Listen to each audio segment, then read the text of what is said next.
வந்து ஒரு vegetable role பண்ண போகிறோம். இது வந்து காலையிலக்கு டிஃபன் போடலைனாலே இன்றைக்கி சிம்பிளாக காலை டிஃபனுக்கு நம்ம அந்த மைதா மாவு இல்லைன்னா கோதுமை மாவு அவங்கவுங்க சாய்ஸு. நான் நாளைக்கு கார்ன்ஃப்ளவர் மாவில் நைஸாக தோசை சுட்டு அதில் இந்த வெஜிடபிள் ரோல் பண்ண போகிறேன். எப்படி பண்ணலான்னு பார்க்கலாம். ஒரு 2 ஸ்பூனு ஆயில் விட்டுடுங்க. இப்போ இதில் ஜீரகம் போட்டுக்கலாம். பீன்ஸு இருக்கிறவங்க பீன்ஸு போட்டுக்கிடுங்க. பீன்ஸை வந்து நைஸாக இந்த மாதிரி கட் பண்ணணும் பாருங்கள். நான் வந்து இன்றைக்கி அவரைக்காய் அதுதான் என்கிட்ட இருந்து, அதனால் அதை வச்சு அட்ஜஸ்ட் பண்ணிடுறேன். கேரட்டு போட்டுக்கலாம். கேரட்டும் வந்து இந்த மாதிரி நைஸாக கட் பண்ணிவிடுங்க. இதெல்லாம் சீக்கிரம் வேகும். நம்ம தண்ணி ஊற்றாமல் தான் இது ஆவியில் வேக வச்சு எடுக்க போகிறோம். மூடி போட்டு ஆவியில் தான் வேக வைக்கணும். தண்ணி ஊற்ற மாட்டோம். ஆயிலும் 2 ஸ்பூனு தான் ஊற்றி வைப்போம். பூண்டு வந்து ஃபஸ்ட்லேயே போடணும். அது இது பண்ணிட்டேன், தவறிட்டேன். பூண்டு போட்டுக்கலாம். இஞ்சி நைஸாக கட் பண்ணி விடுங்க. உருளைக்கிழங்கு போட்டுக்கலாம். உருளைக்கிழங்கும் வந்து நைஸாக கொஞ்சம் கட் பண்ணிவிடுங்க. அது சீக்கிரம் வெந்துடும். நான் வந்து கொஞ்சம் அதிகமாக உருளைக்கிழங்கு போட்டுருக்கேன். நீங்கள் கொஞ்சம் கம்மியாக போடுறவங்க கம்மியாக போட்டுக்கலாம். இது மூணும் வந்து வேகிறதுக்கு கொஞ்சம் டைம் எடுக்கும். அதனால் மூடி போட்டுடலாம்.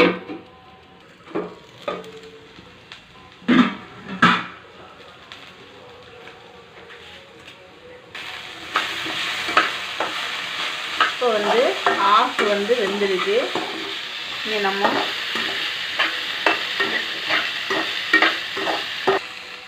இது ஆஃப் வெந்ததுக்கப்புறம் கோஸ் போட்டுக்கலாம். கோஸ் வந்து பாருங்கள் இந்த மாதிரி நைஸாக கட் பண்ணிக்கிடலாம். அப்போ தான் ரோல் பண்ணும்போது உள்ளே இருந்து நமக்கு வெளியே வராமல் அப்படியே எல்லாம் சேஃபாக இருக்கும். இப்போது கொஞ்சமாக சால்ட்டு போட்டுக்கிடலாம். தேவைப்பட்டால் நம்ம அப்புறமா போட்டுக்கிடலாம். இப்படி போட்டுக்கிடலாம்.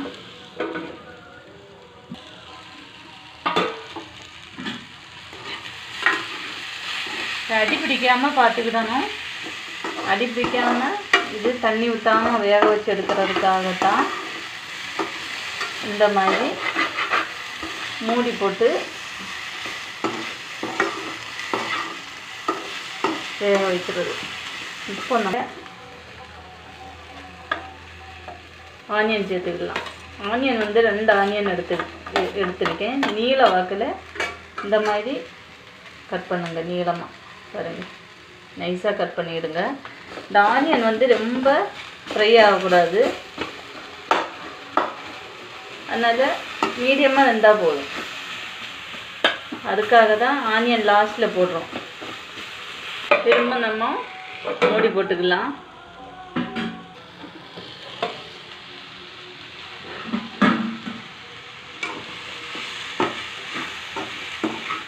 இப்போ வந்து கேப்சிகம் போட்டுக்கலாம். கேப்சிகமும் இந்த மாதிரி நீளமாக கட் பண்ணிக்கிடுங்க.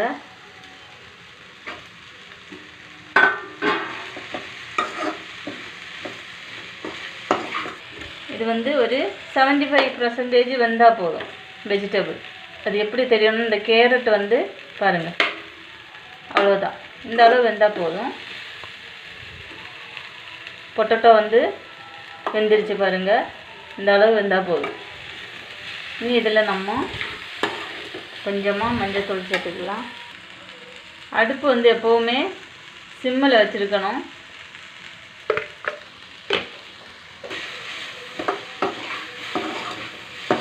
கொஞ்சமாக மிளகுத்தூள். இதில் இனி நம்ம பெப்பர் சேர்க்க போகிறோம். அதனால் கொஞ்சமாக சேர்த்துருக்கேன்.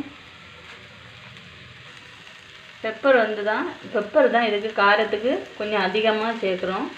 அப்போ தான் அதோட ஃப்ளேவர் வந்து நல்லா இருக்கும் சாப்பிட்றதுக்கு.